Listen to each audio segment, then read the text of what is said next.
à toutes et à tous l'équipe, j'espère que vous allez bien. Pour cette nouvelle vidéo, on se retrouve pour le résumé complet de la troisième étape du Tour de France 2025 entre Valenciennes et Dunkerque, 178,3 km au programme. Étape la plus plate de ce début de Tour de France, très peu de dénivelé positif. Un sprint intermédiaire dans la ville d'Isbergueux intervenant dans la fin du parcours. Le mont Cassel qu'on a déjà grimpé lors de la première étape, là où étaient tombés nos deux Français de la Total Energy, de la Cofidis, notamment avec Benjamin Thomas. C'était sur cette fameuse côte en pavé. Et donc, c'est parti pour ce résumé. Vent, facteur X du jour, forcément, arrivé à Dunkerque, on pense forcément au vent.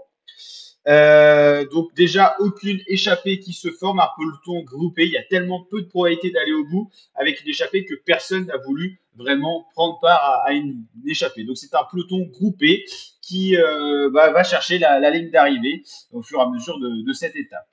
Le rythme s'élève à l'approche du sprint intermédiaire situé à Esbergueux parce que pas mal de coureurs veulent marquer des points. Malheureusement, dans ce sprint intermédiaire, il y a Jasper Philipsen qui va chuter. Il y a eu un peu une collision entre Brian Cocard et Lorenz Rex. Et Cocard a vraiment décalé sur la gauche. Et c'est Philipsen, le maillot vert, qui a donc noté les frais de ce décalage et qui a donc chuté très très lourdement.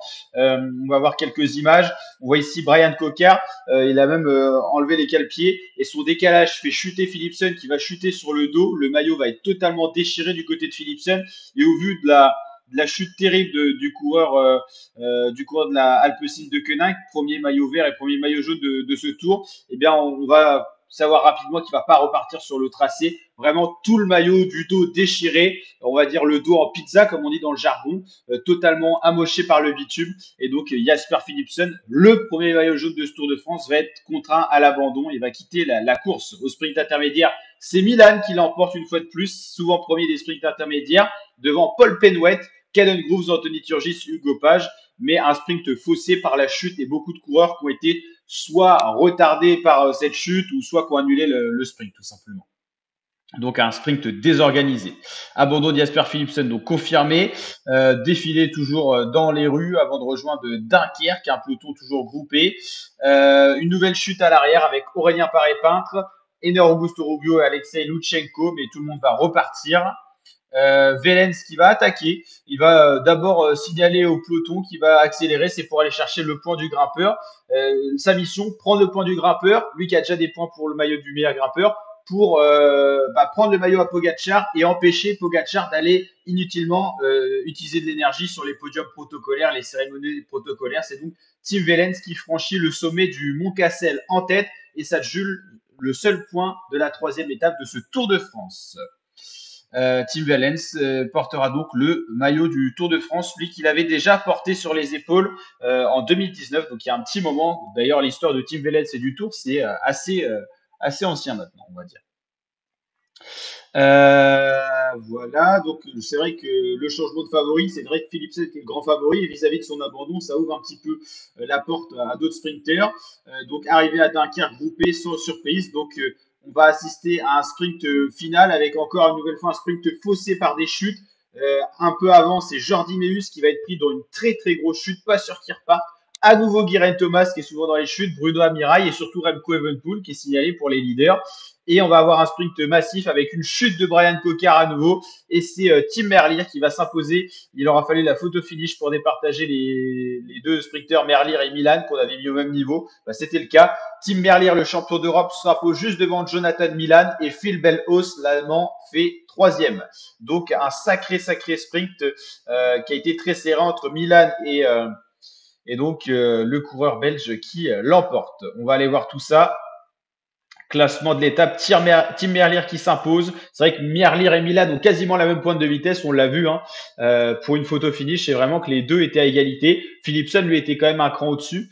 Mais voilà, Benhaus troisième, Warren Skoll quatrième qui est souvent là.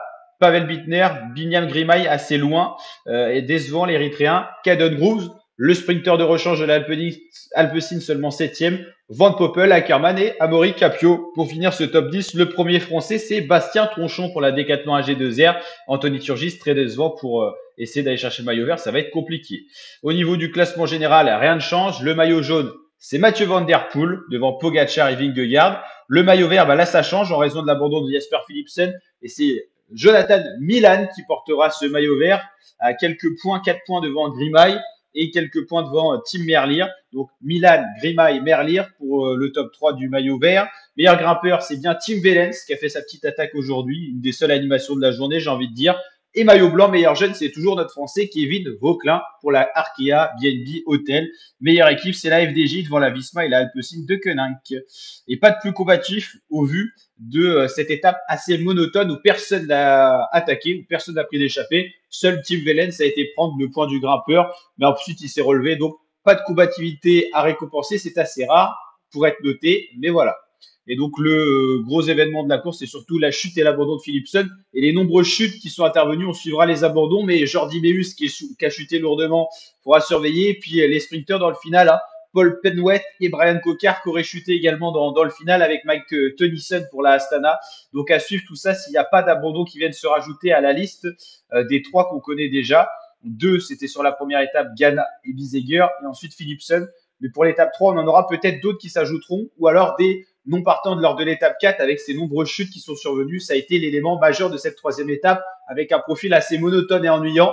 Mais c'est des chutes qui ont rythmé le parcours, des chutes sur route non mouillée. Alors qu'est-ce que ça aurait été si ça avait été des routes mouillées? Donc n'hésitez pas à vous abonner pour suivre le Tour de France sur la chaîne. C'est format présentation de chacune des étapes et résumé. Et je vous dis à très bientôt pour de prochaines vidéos. Ciao les fratés, portez-vous bien.